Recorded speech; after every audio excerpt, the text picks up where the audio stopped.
You gotta be ready, willing, and able to do this job. This job is not easy.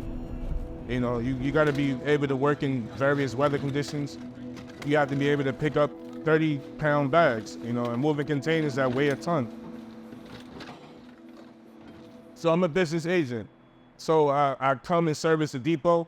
I see if anybody has any issues as far as medical questions or any new hires that has any questions that want to know more about the union when it comes to union dues, initiation fee, things of that nature.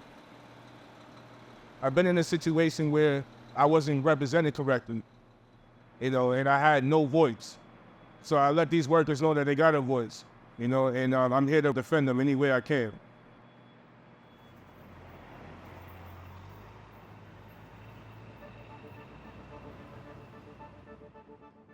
What unions are fighting for are the things that everybody wants. They want to feel respected. They want to feel that they have some power over their lives and their work experiences. They want to have a voice. They want to matter. And that's something that I think unions really do. And we certainly talk a lot about in the Unity program, both directly and indirectly, that like people matter. Of course, we provide a lot of tools for thinking about yourself, who you are as a leader. What do you need to compensate for that you're not good at? What are you good at that you really need to lean into? And a lot of tools for thinking about how to initiate new kinds of work and be innovative. We have a long tradition of union leadership in this country that has done amazing things. But as individual leaders come up through the system, they can be kind of socialized into the idea that my job is to protect the union as it looks right now. And what we know actually though is leaders need to be innovative, and that the biggest gains for working people have happened in this country when unions have done something completely new and different. And so the question of how do leaders get a space that helps them do that that's a question we're trying to answer. We will give you a space to help you think about what's the innovation and then how do you introduce it into your work. So my issue when I first came in this class is social anxiety. It's crazy how I'm an organizing director, but I suffer from social anxiety. And it's helped me a lot to really open up more.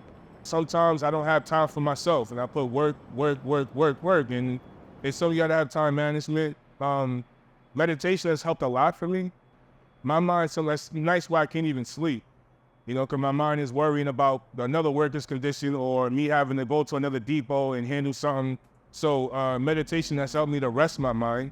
I find it to be really amazing how you have, leaders in different unions that take they're passionate about their job and organizing and things of that nature. I think it's amazing how we all from different industries can come together and we all have the same objective.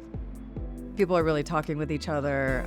They're asking questions. They're challenging each other.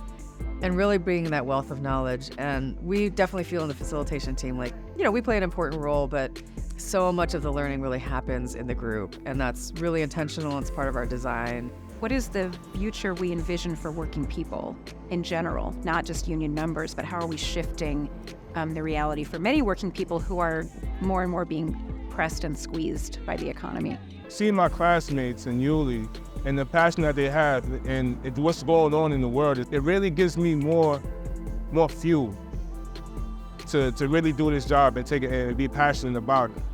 Because it's not dying, it's getting some momentum, finally. The whole theory is really that by building and creating a cadre of really powerful and effective leaders, that the labor movement in New York State will be more powerful and more effective and really be able to deliver change, real tangible change to working families and communities.